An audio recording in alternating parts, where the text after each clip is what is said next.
जीवन में सफलता के लिए बहुत मेहनत करनी पड़ती है और इसके लिए सबसे ज्यादा आत्मविश्वास की जरूरत होती है। इस आत्मविश्वास को बनाने में माँ बाप और गुरुजन का बहुत योगदान होता है। छोटी छोटी कोशिशों से हमारा आत्मविश्वास बढ़ने के साथ साथ हमारी काबिलियत में भी निखार आता है। अतः लक्ष्य को पाने के लिए हमें छोटे छोटे कदम बढ़ाने चाहिए।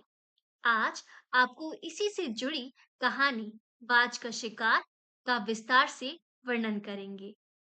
नमस्कार दोस्तों, हमारी आज की कहानी का नाम है बाज का शिकार। बाज का एक बच्चा अभी अभी उड़ना शुरू किया था उसने। वह अपनी इस सफलता को सभी को दिखा रहा था और इस सफलता की खुशी में वह नीचे टहल रहे सुअर का शिकार करना चाह रहा था।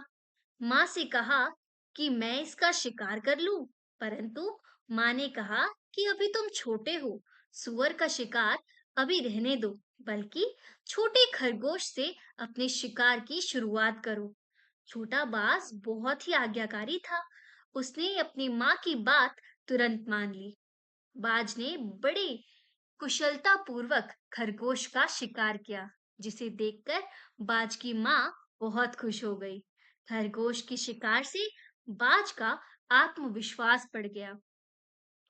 फिर एक दिन बाज ने अपनी माँ से सुअर के शिकार के लिए पूछा, परंतु इस बार भी माँ ने उसे सुअर के शिकार के लिए मना कर दिया। माँ ने कहा, पहले बिल्ली का शिकार करना सीखो। बाज ने कुछ ही दिन में बिल्ली का शिकार करना सीख लिया। कुछ दिन बाद बाज ने माँ से फिर सुअर का शिकार करने के लिए पूछा, परंतु इस बार भी माँ ने शिकार करने से मना कर दिया। माँ ने कहा, पहले मेमने का शिकार करना सीख लो। हर बार की तरह फिर उसने माँ की बात मान ली और कुछ ही दिन में मेमने के शिकार से परांगत हो गया। और फिर एक दिन बाज अपनी शिकारी निगाह से सुअर को देख रहा था और तभी माँ ने उसकी तरफ देखा और मुस्कुराते हुए शिकार का इशारा कर दिया। बाज ने सुअर की तरफ तेजी से झपट्टा मारा और थोड़ी मशक्कत के बाद सुअर का शिकार कर लिया, जिससे उसकी माँ काफी खुश हुई।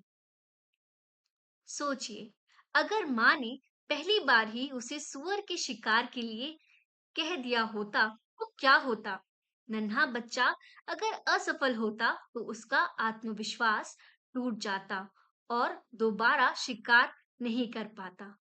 इसलिए इस कहानी से हमें ये सीख मिलती है कि हमारा आत्मविश्वास बढ़ाने में जितनी हमें खुद मेहनत करनी पड़ती है, उसके साथ साथ हमारे आत्मविश्वास और हमारी सफलता के पीछे हमारे माँ बाप और हमारे गुरुओं का हाथ भी होता है। धन्यवाद दोस्तों।